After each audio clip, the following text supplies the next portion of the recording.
Lead us from the unreal to the real. Lead us from darkness unto light. Lead us from death to immortality. Om, peace, peace, peace. Good morning.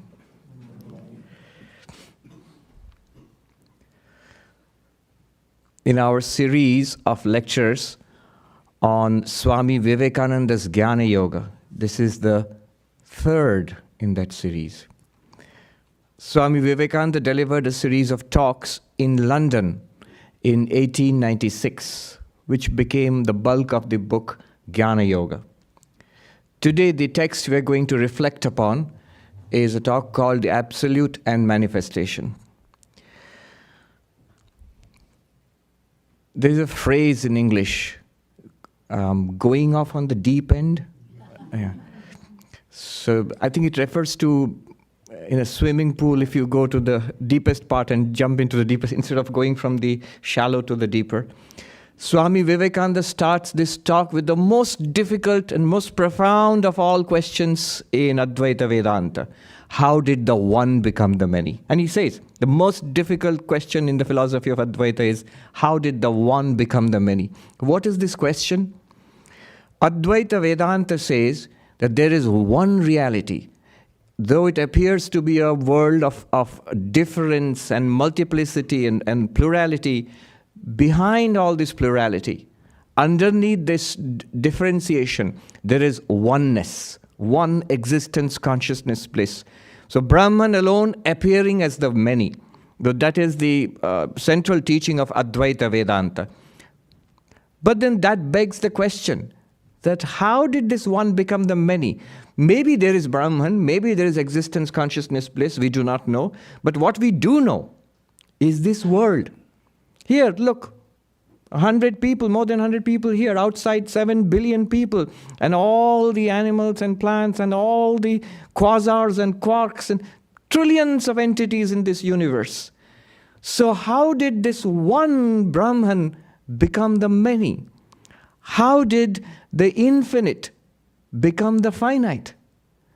How did Brahman, the ultimate reality, become Jiva Jagat Ishvara? To put it in Vedantic terms, Jiva means us, Jagat means this universe, and Ishvara means God. So the triangle of God, sentient beings, and the world, which religions, different theistic religions talk about. How did that one absolute become the universe? So he starts with this grand question, the most difficult of questions. And the answer, of course, we know, Maya. So he says, Swami Vivekananda actually drew up diagram there. It's one of the rare times I imagine or picture him in that little house in London. They're going up to maybe a blackboard with a chalk. Or I don't know if he had a chart or paper. I don't know how he did it. But in the book, you see a diagram. He says, look at this drawing. He actually says that. So that means there must have been actually a drawing in the talk. And the drawing is, it just says A, B, C. So A on the top, it's written the absolute. And B at the bottom is written the universe. So the universe here, absolute. In between is C. And he says, in C, it says time, space, causation.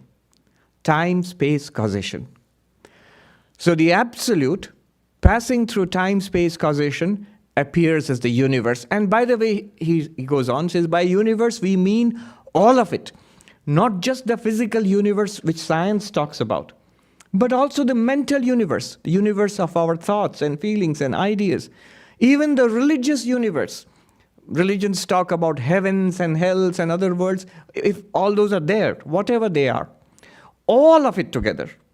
The physical and mathematicians would talk about a mathematical realm, a platonic realm of numbers, mathematical truths. All of that, whatever exists, you put it all together, call it the universe. It is the absolute existence, consciousness, bliss. Through the prism, he calls it the glass, through the prism or the glass of time, space, and causation, appears as our universe, this universe. Time, space, and causation are together known as Maya, Desha, Kala, Nimitta. Causation is Karya Karana, cause and effect. Whatever is there and not here, in Hindi, yahan, wahan, here and there, that is Maya. It's in space. Whatever is then and not now, separated by time, a past, a present, and a future, that is Maya. Whatever is cause and effect, different, this is the cause of that, that is within Maya. So immediately you see science will also be within Maya because cause and effect, causality is within Maya. Swami Vivekananda elsewhere has said, the universe is the wreckage of the infinite on the shores of time, space, and causation. If you put this question in a different way, the question was, how has the infinite become the finite? If you put it in a different way, why? The infinite could have remained the infinite, saved us all this trouble on a Sunday morning of coming all the way to a Vedanta class to listen to abstract, dry talks about infinite and finite. It could have remained the infinite, could have remained an ocean of existence, consciousness, bliss, no problem at all. Why has it become this universe? I've earlier had occasion to refer to Somerset Maugham, who, on his visit to India, he met Ramana Maharshi. When he learns about Brahman appearing as the universe, the one reality appearing as the many, he writes with dry humor, he writes, I felt Brahman could have let well enough alone. Could have remained as Brahman, and saved us all this trouble. So the question is, why has the one become the many? And the answer in Vedanta is, it hasn't. It hasn't. See, the answer in religion is that God created the universe. God is a creator. So creator will create, has created. It's the display of the absolute sovereign might of God.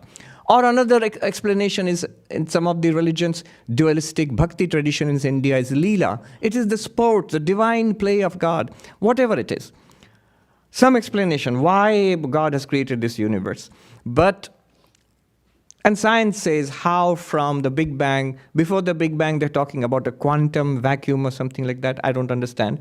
But something has become something else. And Vedanta comes here, note the difference. Advaita Vedanta comes here and says, it has not. It hasn't become something else. The absolute is exactly the absolute. Brahman is exactly Brahman, existence, consciousness, bliss, right now. Nothing really has happened there. Then why is this appearing in this way? Exactly, look at the term appearance.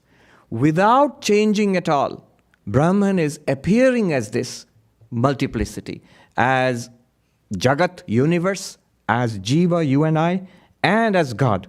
So Jiva, Jagat, Ishvara is a triangle which is an appearance. The rope has not become a snake.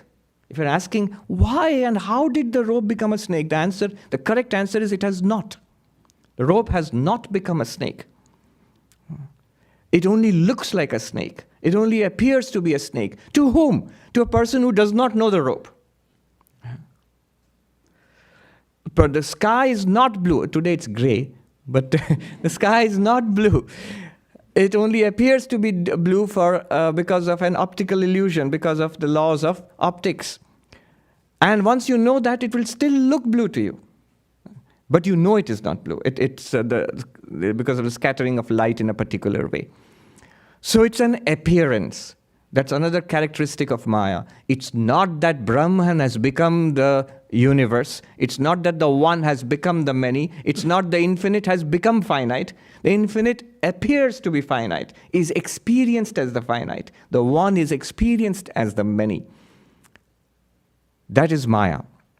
Nothing has happened. It looks like that. But one can persist, like a little schoolboy. Why? You can ask. You can ask, why? And the answer here in Vedanta, and Swami Vivekananda also says, this is a contradiction. The question itself is wrong. And he leaves it at that. Actually, in this talk, he does not leave it at that. He goes deeper into it. But at other places, he leaves it at that. Vedanta seems to say this question is wrong. But it seemed to me a cop-out, Why can't you ask this question? You can still ask, okay, the question is wrong, but why is the question wrong? I feel I can ask, why is Brahman, all right, Brahman has not become this universe, Brahman is appearing as this universe, but why? You say Maya, but why Maya? You say question is wrong. Why is the question wrong? You can ask, we really feel we can ask. And it took me some time to understand, several years in fact. Let us reflect on what are we asking when we ask why Maya? Now put these two questions together. Why Maya, and what did we see Maya is? Time, space and causation. So why Maya means why time, space and causation. Why time, space? Exactly. What are we expecting when we ask why? Think about it. What kind of answer are we expecting? What will satisfy us? When we ask why, anytime we ask why, what kind of answer will satisfy us? An explanation, is it not so? Why is the grass wet? What kind of answer will satisfy you? Don't say Maya. The grass is wet because it rained. Why did it rain? Because there were clouds. Why were there clouds? Because of evaporation of water. Because. For my why, I need a because. When I ask a question about why, I'm asking for a cause. Now, what are we asking here? When we ask why Maya, we are asking for a cause, an explanation of Maya. But then, imagine, what are you asking? You are asking for a cause of causation, because Maya is time, space and causation. We are asking for a cause of causation. Causation is a fancy way of saying why. When you say why causation, you're literally asking why?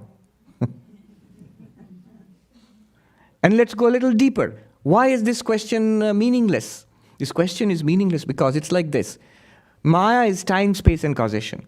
Suppose somebody asks, time, okay. What was there before time? But before and after are time words. Only when you're talking about time, you can ask a question before and after. And past, present, and future. When? This is a time word. Suppose we ask the question, oh, Maya is space, time, space, and causation. What is outside space? But outside and inside are space words. Only when there is space, you can talk about outside the hall and inside the hall. Outside the Vedanta society and inside, only when space is existing. But without space, how can you say outside and inside? It's logically a wrong question to ask what is outside space. It's logically a wrong question to ask what is before time. You get me? And exactly like that, it's logically wrong to ask what is the cause of causation. Because only after you have causation, you can ask what is the cause of this in the universe. In this universe, everything has a cause. Everything is causally linked. So what is the cause of this thing? You expect an answer. And you are right to do so.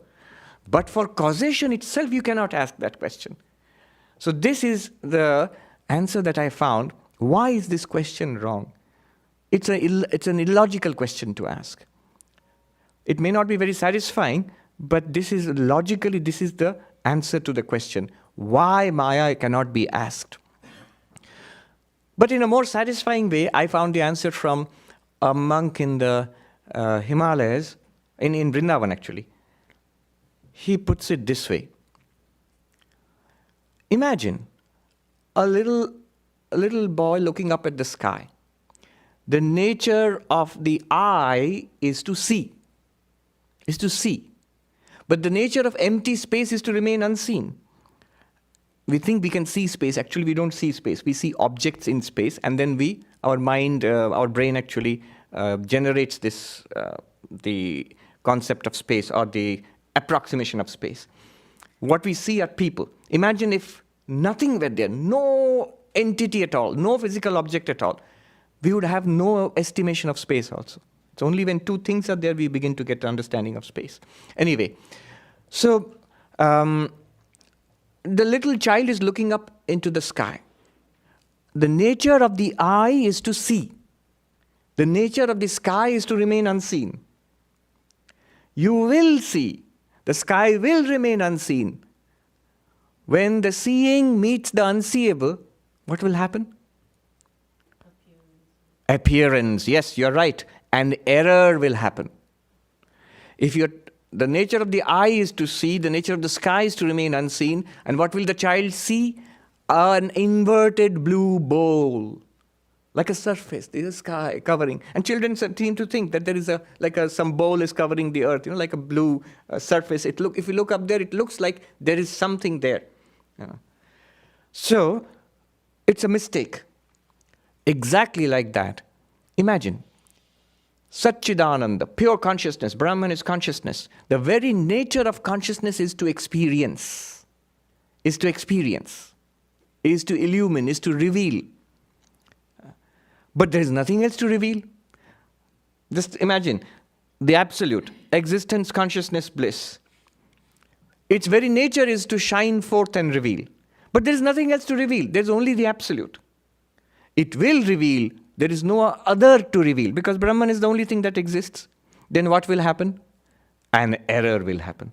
An error is a very mild way of putting it. What happens is, then that absolute experiences itself, which cannot be experienced as an object. It will experience itself. The pure being, infinite, unbroken expanse of being experiences itself as existing things. Broken, many things. The one experiences itself as the many. The pure consciousness experiences itself as many conscious experiences, seeing, hearing, smelling, tasting, touching, thinking, remembering, desiring, hating. Behind it all is one unbroken consciousness. The one Ananda, unbroken bliss, the undivided bliss, experiences itself as a mixture of joy and sorrow, sukha dukkha. Basically, Brahman experiences itself as samsara. The unchanging experiences itself as the changing. The infinite experiences itself as the finite. This is as good as an explanation as I've found. Yeah. If you are not an object, then you, the pure consciousness, the only way you can experience yourself is projecting yourself as an object, but which is not really you. Yeah. So that is how Brahman experiences itself as this universe. Somebody said, but it need not experience. Suppose it does not experience, just remains as Brahman. That too is possible. Look at our daily experience. How do we see how do we experience the world? As waking, dreaming, and deep sleep. Notice, waking and dreaming is subject-object experience. In waking also subject-object right now. In dreaming also subject-object. But in deep sleep, blank. So Brahman also experiences itself as this created universe. And also at the end of the universe as the unmanifested, like the before creation. What in Vedanta we call it pralaya. At the end of creation, pralaya, as no manifested object at all. So both are there. From the unmanifest, the manifested universe comes and goes back to the unmanifest. So this is another way of thinking about the question, why Maya? And the other one, which I found a very beautiful little answer by one of our early Swamis, he said, actually, on this side of enlightenment, there is only the question and no answer. On that side of enlightenment, they have the answer, but no question. It's only we who ask this question, why? Very interesting. Those who are supposed to have the answer, they don't seem to ask the question at all. They seem to be perfectly satisfied. They've got something which they cannot express to us, but which seems to have solved their problem. But this brings us to the next interesting thing. Brahman itself cannot be objectified. Think about it. If you objectify Brahman, if you know Brahman, knowing means objectification. After all, what is knowledge? Knowledge is objectification by our minds. I see something, so it's an object to mind through the eyes. I hear something, it's an object to mind through the ears. I conceive of something, it's an object to the intellect. So objectification is essential to knowledge, and yet Brahman cannot be objectified. It is samsara which is an object. Brahman cannot be objectified. It is the pure subject. It is you yourself, the very essence of ourselves. Brahman cannot be known in the sense we think of knowledge. And Vivekananda says, I think he must have seen the expressions in the faces of people there in London in 1896. He says, but you must not go away with the feeling that it is unknown and unknowable. It is more than known. In the Keno Upanishad, when it talks about the Atman, the consciousness within, the ultimate reality, Brahman, immediately the question will come to the student, how can I know this? How can I realize this?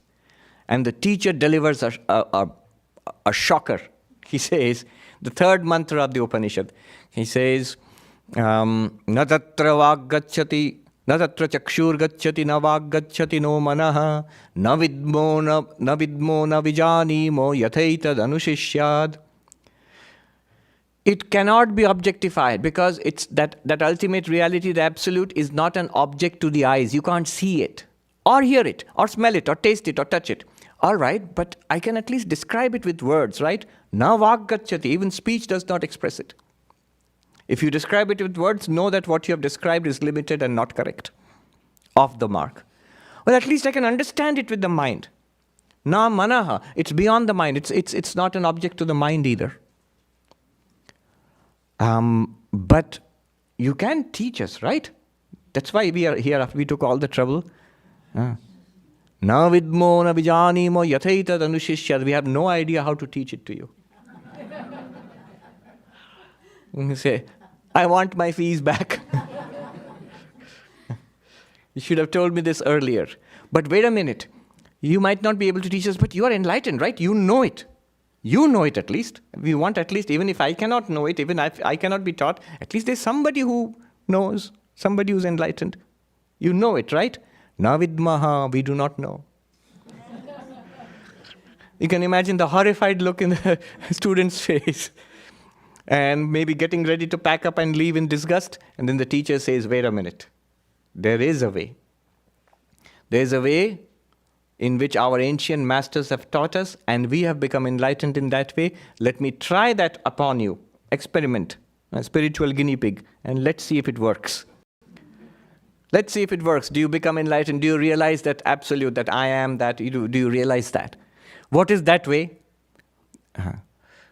Anya deva tadvidita datho avidita dadhi iti shushruma purvesham yenas tadvyacha chakshiri. I'm quoting from the Keno Upanishad, one of the most ancient Upanishads. What does it say? That which we are searching for, the absolute.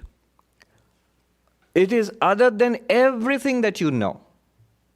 Whatever we know, anybody knows, whatever we know, it's other than that. And so then, it's unknown. Okay, I know there are many things that I know and there are many things that I do not know. Go to the university and look at the syllabus. Okay, I know one subject and there are so many other subjects I do not know. This is the known and that's the unknown. One great scientist said, the more we expand out the horizons of our knowledge, the more we feel the vast sea of the unknown surrounding us. So what is there? Known and unknown. The entire universe is divided into known and unknown. Different for each of us. So Brahman, the ultimate reality, is not within what we know. So it's unknown. Avidita dadhi, it is beyond the unknown. What I'm talking about is neither known nor unknown. What is the one thing which is neither known nor unknown? There's only one thing. And you know that. The knower, yes. You, the knower. You are neither the known nor the unknown. You are not the unknown because the knower, the knowing consciousness, the subject never becomes the object. And remember, knowledge is objectification. You never become an object of knowledge.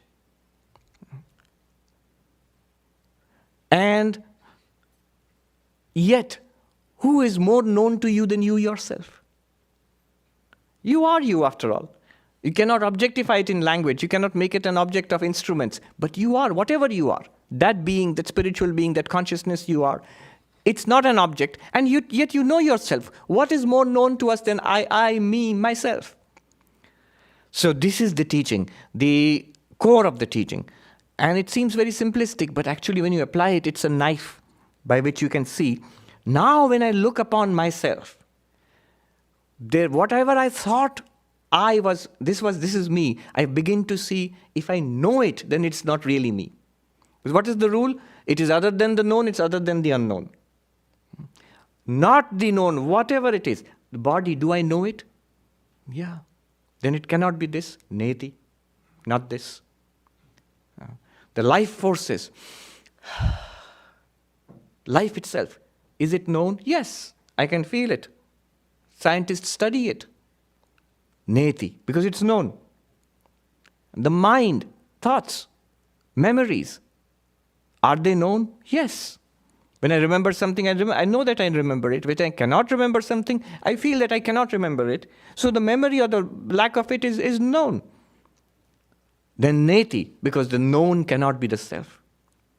Then this very intellect which I'm using right now, please follow me carefully. What I'm using right now, the intellect, trying to understand, trying to follow this carefully, that intellect, is it known or unknown? It's known, because I can experience it right now. Each of us, we are experiencing it. Hopefully.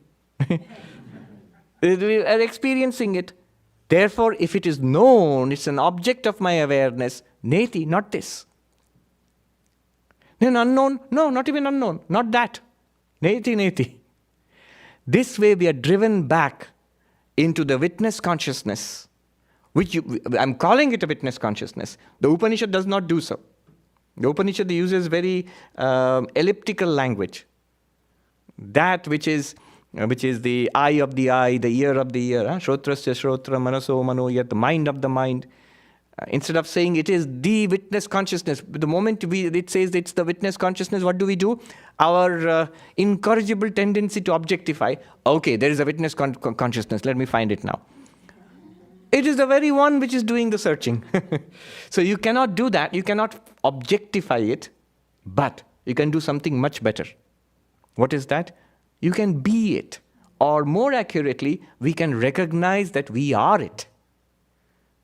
And once we recognize that, atimuchya dhira, the Upanishad says, one transcends all human limitations and sorrows. Because that witness consciousness, our real nature, is one with the Absolute. Aham Brahmasmi, I am Brahman. It actually becomes a living experience. Our first reaction is, wow. And the second reaction is, why did I not know this earlier? It was there all the time and for everybody. So all the methods in the Upanishads, they are all meant for this. We have studied Drigdrishya Viveka. The seer and the seen are separate. So whatever you can experience, the forms are separate from the eyes. The eyes see the forms, and eyes and the forms are separate. If you have studied Drigdrishya Viveka. The eyes themselves become the object to the mind. So the mind and the eyes are separate. The mind itself becomes an object to awareness. So the awareness and the mind are separate. And that awareness can never be objectified. Drigeva natu drishyate. The witness consciousness can never be objectified. So it's this very thing we're trying to find out. And that is the ultimate reality. The Upanishad says, Yan manasana manute yenahur manomatam tadeva brahmatvam vidhi nedam yadidam upasate. By which the mind cannot reach. Which the mind cannot reach. That means the mind cannot objectify it. The mind objectifies everything else. Everything that you know in your life is objectified by... Objectified means the mind can think about it. But then what is the relationship between the mind and that witness consciousness? The witness consciousness illumines the mind, that by which the mind functions. The mind cannot reach it, but the mind functions because of that. You are the awareness which lights up the mind from within. And therefore the thoughts, feelings, emotions, desires, all of that, they start functioning. And they objectify the world. So that by which the mind functions and which the mind cannot objectify, know that to be Brahman. You say, but that's me. Yes, you are Brahman. Nedam yadidam upasate. What a stunning thing. Not Brahman, the ultimate reality is not what you worship as this. Imagine what a stunning thing this is in the Hindu context, where thousands of wonderful names and forms of gods and goddesses and mythologies, profusion of divinities. And he says, this, what you worship as this, is not that.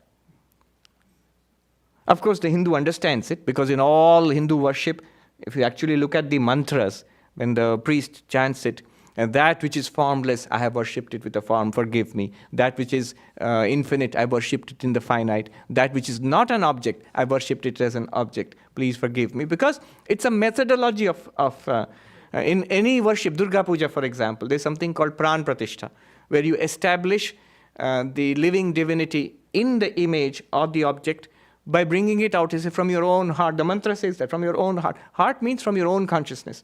So it's a methodology of worship, because the pure consciousness or the pure subject, you cannot do anything with it, because it's not an it. But the Upanishad is very clear. Nedam yad idam upasate. What you express as different from yourself, as this, is not that ultimate reality. As an aside, so the great Abrahamic traditions, starting with Judaism, which said that you will not worship a graven image. And it became a very big thing, especially in Jewish religion and later in Islam. This is the core idea. But it is not understood in that way. It was understood in a very crude way. It was understood in a crude way that, all right, these people have an image. Oh, they're worshipping a graven image. Destroy the image. This is false. This is the people are unbelievers. Murder them. Destroy their temples and images. No, that was not the original idea. The original idea of the prophets was correct, that the ultimate reality is not an object. But when they come, see, the Hindus were a very ancient, very sophisticated civilization. So they understood this very well. Swami Vivekananda said in another place, not in this lecture, talking to Christian audiences here, I am sorry, but I must say that your much wanted monotheism is but halfway house. That there are not many gods, but there's one reality, and that is the God of religion. But Vedanta just begins there. Advaita Vedanta begins there and goes further. That one reality is not something separate from you. We are all part of it, Vishishtadvaita. And then we are it, that and I am that. That is Advaita. So it goes much further, from polytheism to monotheism to the absolute of Nirguna Brahman. We said your much vaunted monotheism is but halfway house. So this is the core idea, that Brahman in itself unknowable, but it is our own inner reality. Still, a question remains. You just mentioned Maya. So ultimately there are two, right? Brahman and Maya. Brahman through Maya appears, all right, I'll correct myself, appears as the universe, but still there must be Maya then. So ultimately there are two things. It appears to be so. There are two things, Brahman and Maya, the absolute reality and time, space and causation. But no. Swami Vivekananda dwells upon this. Advaita Vedanta makes it clear. Time, space and causation are not independent realities. When you say two things means they should be able to exist and be experienced separately. So this clock, I am cognizant of the time, don't worry. So this clock and this piece of paper, these are two realities, because here you can see the paper apart from the clock. You can see the clock apart from the paper. In this way, are Brahman and Maya two realities? No. Why not? Well, you can understand it in different ways. One simple way of understanding is, what is Brahman? Existence, being, isness. So if something is other than Brahman, other than existence, what does it become? Non-existence. If something is A, other than A, not A. If something is existence, other than existence, non-existence. If Maya is something apart from Brahman, a separate reality, you're literally saying it's something apart from reality, becomes non-real. So Maya does not exist apart from Brahman. Swami Vivekananda dwells on this. He says, time, space, and causation are not independent realities. He puts it more directly. They do not even have the reality which this chair has, he says. So they exist only in relation to each other. Notice our own experience of time. When you're awake right now, time is moving. Or sometimes in Vedanta lectures, time does not seem to move. How long is this going to go on? But even in dreams, time moves. But when we are in deep sleep, there's no experience of time. When the mind is not functioning, when there's no gap between one thought and the next, you have no experience of time. It's only after you wake up and you say, oh, so much time has passed, I slept. Similarly with causation, similarly with space. When we dream, I'm out there walking in Central Park and suddenly I wake up and I'm sitting on the bed. So that entire Central Park, which I've experienced, I'm walking through that and there's space and trees and lakes. All of that space was where? Was in the dreamer's mind. It's not that I was in space, that experienced space, rather the space was in me. This is an example of a dream. Exactly like that in Advaita Vedanta they say, time, space and causation appear, function and disappear in Brahman. So Maya has no existence apart from Brahman. The story of Narada, how the sage Narada wanted to know what Maya was, and Krishna says, fetch me some water, I'll tell you. And then Narada goes, and then he in the village, to get a pail of water, he meets this girl and falls in love with her, marries, settles down, has a samsara with wife and children. And 12 years have passed, and there's a great flood. And in that flood, his wife and children are swept away, and he is heartbroken, weeping piteously. And then he sees Krishna standing in front of him and saying, "Oh, Narada, where were you? I've been waiting for nearly half an hour. 12 years passed in a flash, in a half an hour. Now tell me, that which is more powerful? Those 12 years of experience or that one moment of seeing Krishna?" That one moment of seeing Krishna. In our own experience, when we travel, you're flying from here to Mumbai, and you come back, so days have passed, and you have traveled thousands and thousands of miles across oceans and continents. One moment you sit up on your bed. Oh, I'm here. Which is more powerful? All that long journey across oceans and continents, all those hours and days you have traveled and spent, all the time and all that space, is that more powerful? Or this one instant of sitting on this little bed, which is more powerful? This is more powerful. You realize all of that was an appearance. So knowledge, when we realize the Brahman, this entire display of Maya vanishes before us. So time, space and causation, and yet Swami Vivekananda says, we cannot say that they do not exist. Why? Because we are seeing all this. So time, space and causation, Maya, we cannot say that it is an independent existence apart from Brahman. We cannot say that it does not exist at all. In Sanskrit, it is phrased this way, Sad asad bhyam anirvachaniyam. Neither pure being nor non-being. This is the very definition of Maya. The dualists would attack and say that how can it be neither this nor that? It has to be one of the two. True or false? What is this in between? True or false? But nowadays I hear there are multi-valued logics. Mathematics has developed over the last 200-300 years. Logic with not just two values, yes and no, true and false, on and off, but multi-valued. There can be other values too. So that is what Advaita was talking about. Sad asad bhyam anirvachaniyam. Neither being itself nor non-being itself. In between. Our dreams, the people you met in your dreams, the places you visited, those people, the food that you ate, it doesn't exist, true, because it doesn't happen here. But you can't say it was nothing because you experienced it. So that in-between state, that is the nature of time, space and causation. This approach of the impersonal Brahman is something that is very relevant today. Swami Vivekananda, more than 100 years ago, he said, this is the one approach which is acceptable to a modern scientific mind. He was in the World Parliament of Religions. Then he went to Europe and he came back here again. In the World Parliament of Religions, when he would give his talks, Nikola Tesla. So nowadays he's become more popular. Car. I mean the inventor, not the car. Elon Musk and his Tesla car. But because of that, the name has become more popular now. People have sort of forgotten about him. Brilliant man. At least as brilliant as Edison. Only Edison had more commercial sense, and Tesla didn't. But Tesla was probably more brilliant, but little eccentric.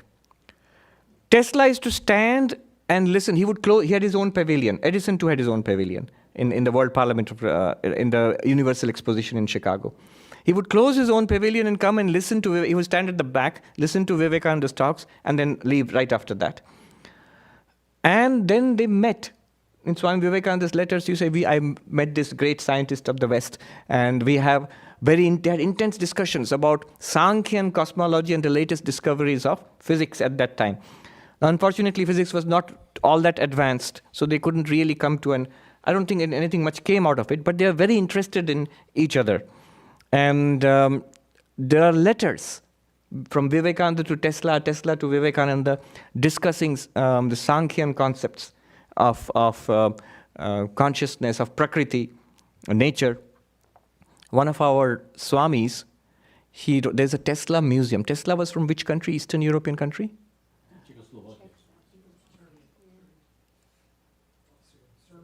Serbia.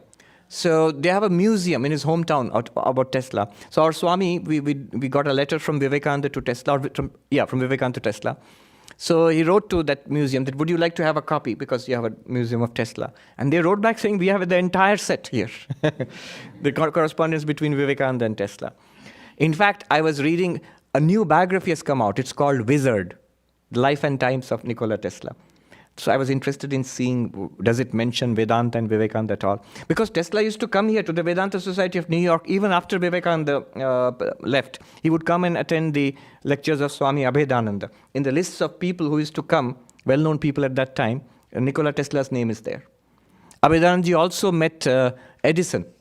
He writes in his reminiscences, today I met this well-known American inventor who took me to his laboratory and showed me his experiments and asked about India, and presented him with a gramophone. Anyway, so Tesla, in that book, it's mentioned in Wizard, The Life and Times of Nikola Tesla. It's an absolutely new biography. And obviously the author does not know much about Vedanta. He spells it Vedanta or something like that. But he says Tesla was greatly influenced by the Hindu mystic and yogi Vivekananda. And had some things which I did not know. For example, it says Tesla became a lifelong celibate, a brahmachari, after his conversations with Vivekananda. Many years afterwards, when he would write his scientific papers for scientific journals, editors would be exasperated because of his frequent use of akasha and prana. And this is the plight of the editor. How can you contradict Tesla, Nikola Tesla? And yet he says this cannot be published in scientific journals. But he would insist, no, this is the most advanced cosmology. Vivekananda says, in the modern age, these dualistic religions no longer hold ground. It is this idea of an impersonal, non-dual reality, an impersonal God, which holds appeal to modern scientific minds. In this age, he goes so far as to say, in this age, the only religion that can have any hold, that can have any acceptance, is Advaita, he says. By Advaita, he does not mean just Advaita Vedanta in Hinduism, but this non-dual, impersonal idea of a reality. I was just reading a letter written by Albert Einstein to one Gutkind. It was sold last year, in 2018, auctioned for $2.9 million, one letter. He wrote it here in Princeton. One of his colleagues had given him a book about the Jewish religion. He was Jewish, and he was not at all fond of conventional religion. So they thought maybe at least he will support the Jewish religion. He read the book, and the book was written by one Eric Gutkind, or Gutkind. And after reading that, he wrote this letter. He said that I consider the Jewish religion, along with all other religions, to be superstitions, childish and naive. To me, the word of God is just human weakness, he says. So that was his idea of the dualistic religions, the theistic religions. He said all religions, not just Jewish religion, Christianity, Islam, Hinduism, whatever. So what was Einstein's position on spirituality and God? Did he was complete atheist? Not at all. He clearly says in more than once, I believe in Spinoza's God, in this one impersonal being which reveals itself as this universe, a pantheistic God. He says it's what might be called in common parlance pantheism, a divinity which reveals itself in the workings, in the impersonal workings of the universe, not a God who's concerned with the personalities of human beings. That I consider to be anthropomorphic. If you look at Spinoza's work, from a Vedantic perspective, it's very close to what we call Vishishtha. One reality encompassing the sentient and insentient universe. Chit, Achit, Vishishta, Brahma. Brahman is the absolute, which is comprised of parts. What parts?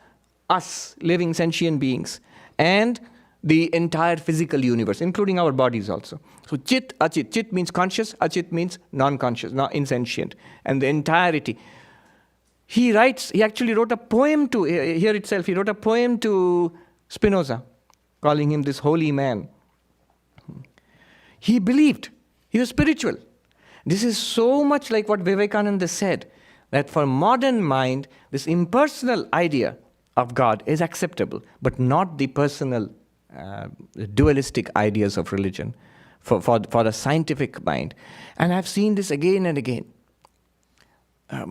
In this country and in India, when I talk to people, trained scientists, mathematicians, they are uneasy with this, with the old dualistic form of religion. But they are, at least if they are not convinced, they are at least intrigued by this Advaitic idea, the Advaitic conception of God. I remember once I was sitting next to this lady who was a neuroscientist. We're traveling from Portugal to Germany. I was a transit passenger, and we're on the way back to India. And she was also going to India for a conference, neuroscientist. And she was from England. And she said, I was born and raised a Catholic, born and raised an Anglican, but not a non-believing one. So obviously I was wearing this dress. So she said, tell me about your beliefs. So I talked about Advaita Vedanta. You don't have to ask me twice. So it was not a very long flight, 1 hour, 1.5 hours, something like that, to Munich. And after landing, so after I finished, it was very sharp, very, very, very intelligent. And she had not heard this earlier. She became very intrigued, and she said, well, you have not convinced me, but I can't find a flaw in your arguments. That's the interesting thing. Even the most hardcore, even if you're sharp enough to understand what is being said, people become intrigued. I was in the Shivananda Ashram, Bahamas, just a couple of months, or last month, February? Yeah. And there was this mathematician from Oxford University, Marcus du Sautoy. He's a very well-known scientist, a mathematician. In fact, he occupies the position which Richard Dawkins, selfish gene, there's a British government position for the popularization of science. So Richard Dawkins has just vacated that one, and Marcus du Sautoy has come in there. Very interesting. This mathematician, pure mathematics, I was talking about aparoksha anubhuti, and he would come and sit on each of those sessions. And then he had so many questions in breakfast and in supper. And we would talk so intensely, and his wife was sitting next to him, and she said, rather, there's a slight bit of annoyance, she said to me, you are his new best friend now. But scientists become intrigued by this approach. This approach to consciousness, modern interest in consciousness studies. For the first time, the right questions are being asked. Here, David Chalmers, what he calls the hard problem of consciousness, the right questions are being asked. What is consciousness? Evan Thompson, in his book, Waking, Dreaming, and Being, he writes that the science of consciousness is not modern. It's not that we just started asking this question now.